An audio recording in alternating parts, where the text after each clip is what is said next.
쿠팡 플레이에서 첫 공개된 유토피아에 대한 뜨거운 반응이 쏟아지고 있습니다. 역대 쿠팡 플레이 시리즈 중 공개 첫날 최다 시청자 수를 돌파하며 극찬을 얻고 있는 가운데 새롭고 신선한 좀비 로코 장르의 탄생에 이목이 집중되고 있는데요. 유토피아는 군인 재훈과 그의 여친 영주가 서울 도심이 좀비에 습격당한 상황을 헤쳐나가는 스토리를 담은 총 8부작으로 제작된 드라마입니다. 좀비는 이제 한국 시청자에게도 흔하고 익숙한 소재가 되었습니다. 2016년에 부산행이 등장했을 당시만 해도 좀비를 소재로 한 한국 콘텐츠가 놀랍고 신선했지만 그간 할리우드 좀비물과는 다른 K좀비물이 여러 편 탄생해 한국 관객, 시청자와 만나면서 다소 친숙한 장르물이 되었습니다. 이런 가운데 뉴토피아가 등장했는데요.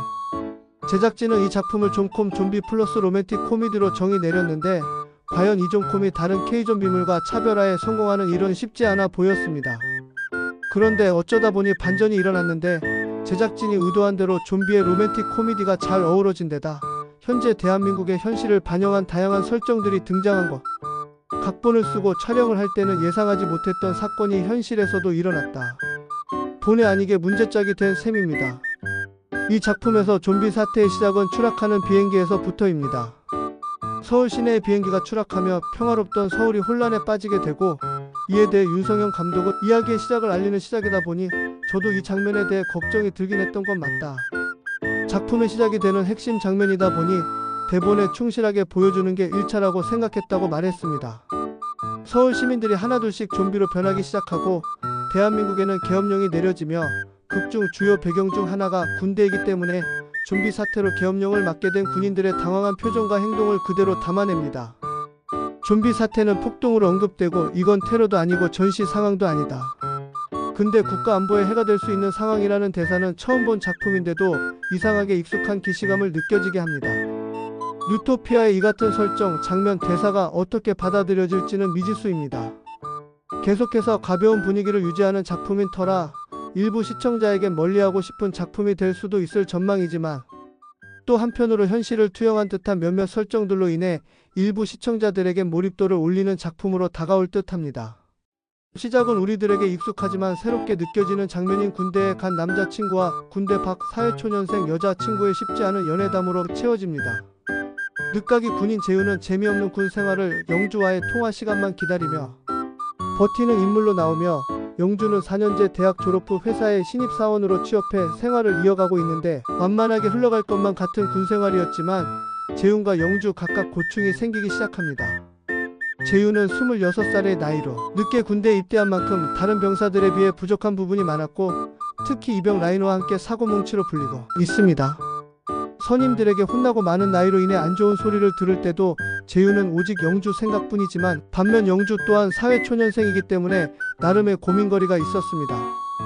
회사 선배들과 있을 때 전화하는 재훈으로 인해 연락을 받지 못할 때가 많았고 특히 신입사원 환영회에서 술에 잔뜩 취한 채 집에 들어와 재훈에게 연락을 못해 두 사람 사이에 갈등이 생기고 그뿐만 아니라 주변에서 계속 재훈이 전역하면 결혼할 거냐고 물어와서 마음이 복잡해지는데 그러다 결국 영주는 재훈에게 잠시 시간을 갖자고 얘기하게 되고 재훈 또한 곰곰이 생각하다 자신의 불확실한 미래를 기다려 달라고 하는 게 영주에게 큰 부담이었음을 깨닫고 그녀에게 이별을 고합니다.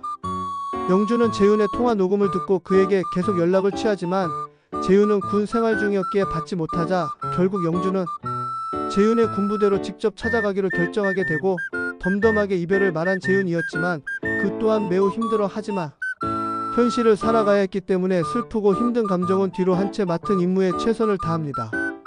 재훈은 인호와 함께 기름을 사오는 임무를 수행하러 부대 건물에서 빠져나가던 중 좀비 사태가 발발하게 되는데 결국 재훈과 인호는 기름을 사지 못한 채 부대로 다시 복귀하려고 하지만 이곳저곳에서 튀어나오는 좀비로 인해 쉽게 가지 못하게 되고 재훈의 군부대로 향하던 영주 또한 좀비를 마주하게 되는데 서로를 물어뜯는 좀비를 보며 무서워하던 것도 잠시 영주는 재훈에게 계속 연락을 하며 그를 만나러 갑니다.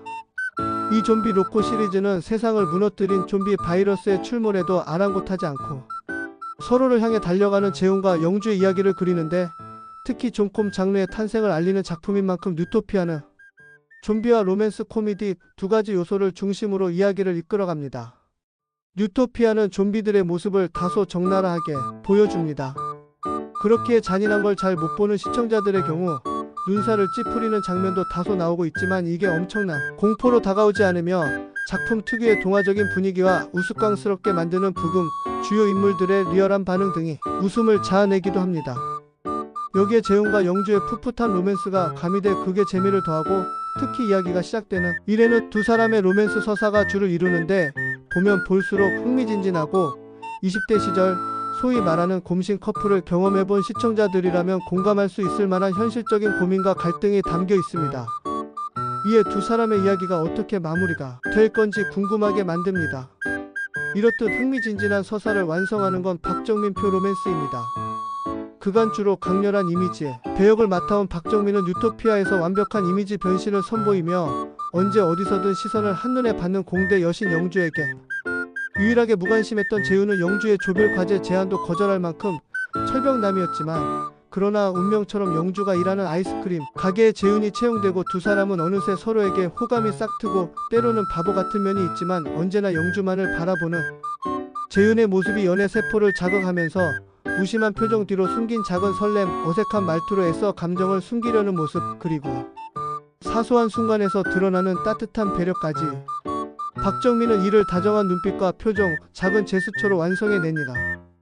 정말 어디선가 살아 숨쉬고 있을 것처럼 캐릭터의 생동감을 불어넣은 박정민의 연기력이 지수만의 로맨스 케미를 살리는 역할을 하면서 이로 인해 지수의 부족한 연기력이 돋보이게 되고 밝고 에너지 넘치는 영주의 모습에서는 지수의 러블리한 매력이 그대로 드러나 흐뭇한 미소를 짓게 만듭니다.